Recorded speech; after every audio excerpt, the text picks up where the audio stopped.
সকালের সোনালি রোদে মাখামাখি মাহিরের মাস্টার বেডরুমটা স্নিগ্ধতায় ডুবে আছে। ঘড়িতে তখন ৯টা। ম্যানেজার জাকিরের পরপর দুবার কলে মাহিরের বিবদ তন্দ্রা ভাঙল। কল ব্যাক করে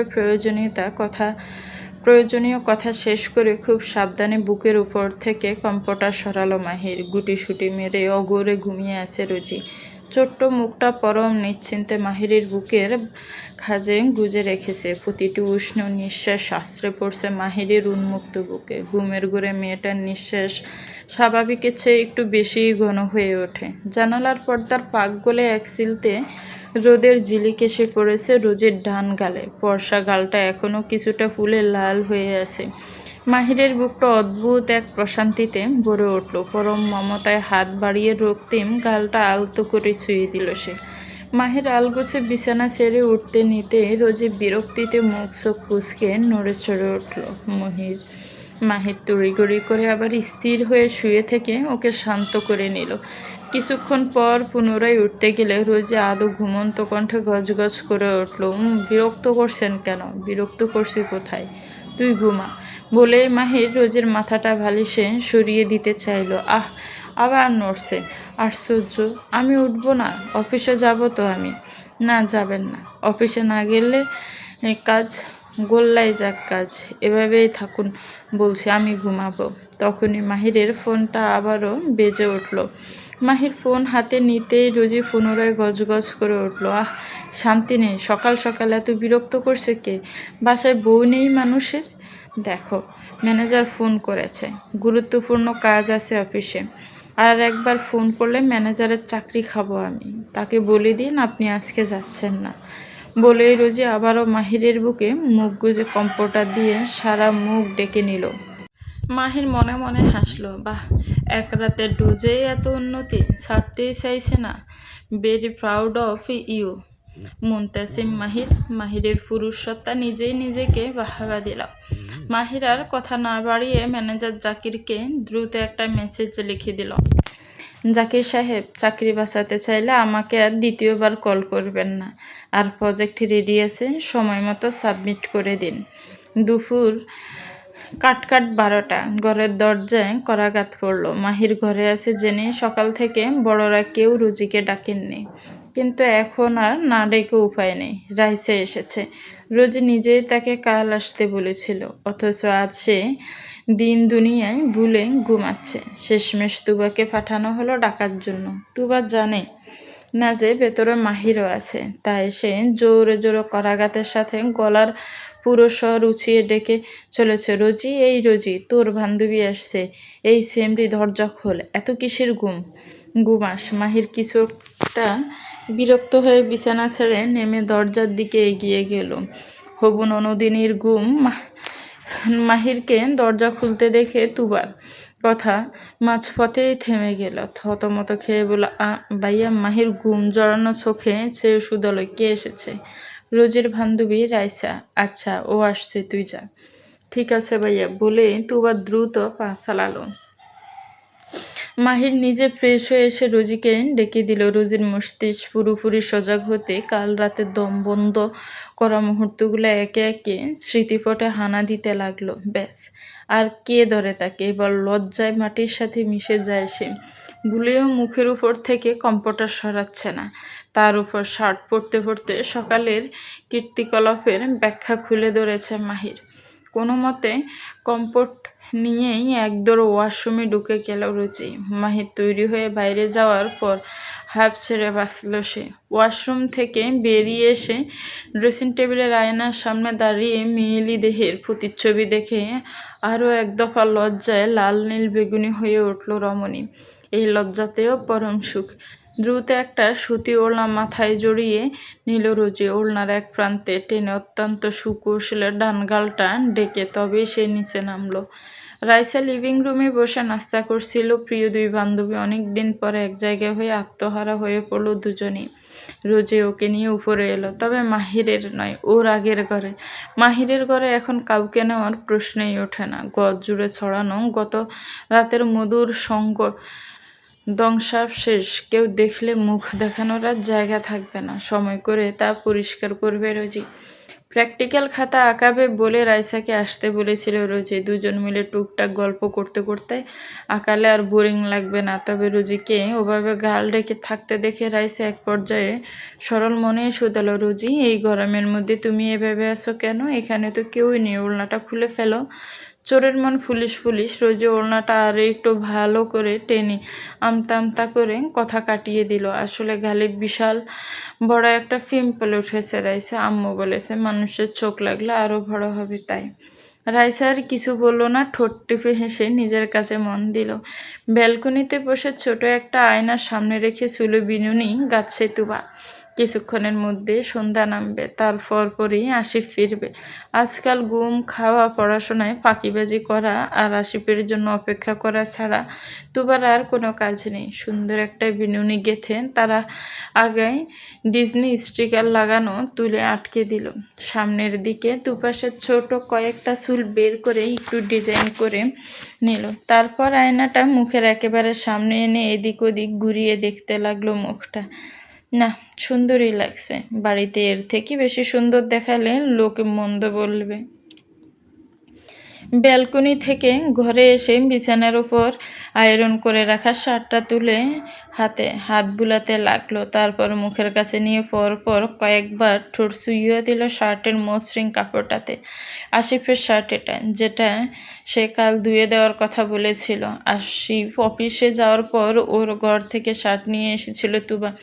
তারপর নিজ হাতে ধুয়ে শুকিয়ে এমনকি আয়রনও করেছে নিজ হাতে। ইদানিং আসিফের জন্য অপেক্ষা করা, তার কাছাকাছি থাকা, এমনকি তার কাজ করতেও তুবার ভীষণ ভালো লাগে। কেমন নিজ নিজ অনুভূত হয়, এতটা যে তুবা তার জীবনের প্রতিটা সেকেন্ড ওই মানুষটার নামে উৎসর্গ করতে দুবার ভাববে না। সন্ধ্যা 6:30টার দিকে ফিরল আসিফ। তা টের পেয়েই তুবা ছুটল রান্নাঘরে। কফি বানানোর প্রয়োজনীয় উপকরণ খুঁজে খুঁজে বের করতে প্রবেশ করলেন তানজিলা বেগম। তুবাকে জিনিসপত্র হাতড়াতে দেখে জিজ্ঞেস করলেন, তুবা এভাবে কি খুঁজছ মা? চাচি দুধের কোটাটা কোথায়? তানজিলা বেগম দুধের কোটাটা দিয়ে বললেন, কি করবে আমাকে বলো, আমি বানিয়ে দিচ্ছি। কফি বানাবো চাচি, আমার আসিফের জন্য। তাই সরি, তোমার সাহায্য নিতে পারছি না।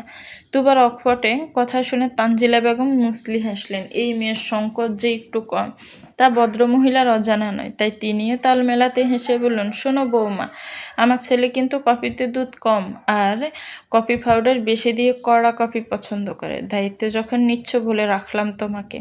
দুধ পাউডারের চামচটা থেমকে গেল তুবার হাতে। চকিত তানজিলা বেগমের দিকে তাকালো সে। এতক্ষণে টের পেল অতি উত্তেজনায় কার কাছে কি বলে ফেলেছে সে। তৎক্ষণাৎ চোখ খিচে বন্ধ করে নিল তুবাই। ইচ্ছে হলো এখান থেকে একটা দৌড় দেয় এখন। তানজিলা বেগম মুখ টিপে হেসে ওর পিঠে হাত বুলিয়ে দিলেন। আচ্ছা মা, লজ্জা পেতে হবে না, আমিই তো। ঠিকঠাক বানাও, তোমার ফানি মরে যাচ্ছে চুলায়।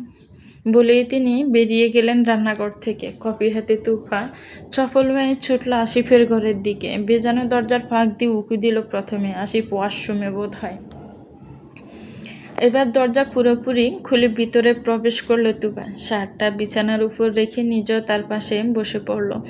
এক হাতে কফির মগটা। আসিফ বেরোলো মিনিট 5 পর। একমনা হয়ে বেরিয়ে হঠাৎ বিছানায় বসা তুবাকে দেখে বড়কালো খানিক। পরক্ষণেই নিজেকে সামনে নিয়ে এগিয়ে এলো। তুবা লাজুক ভঙ্গিতে উঠে দাঁড়িয়ে মগটা এগিয়ে দিল আসিফের দিকে।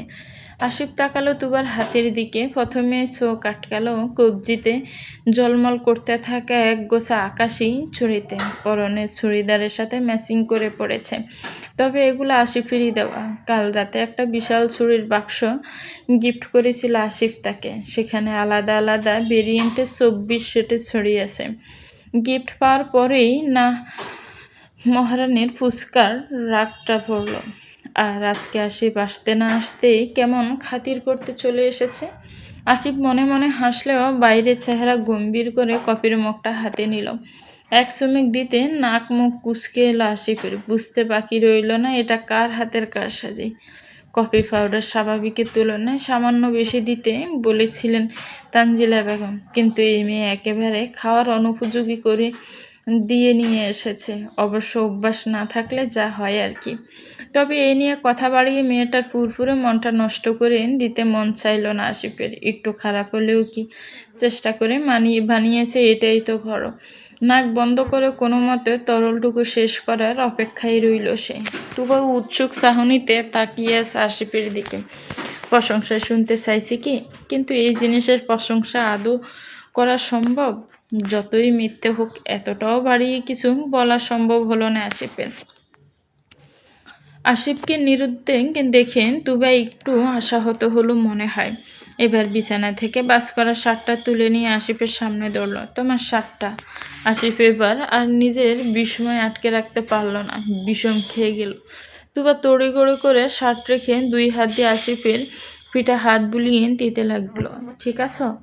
আসিফ কোনো মতে নিজেকে সামলে নিয়ে বিছানার উপর বসে পড়ল।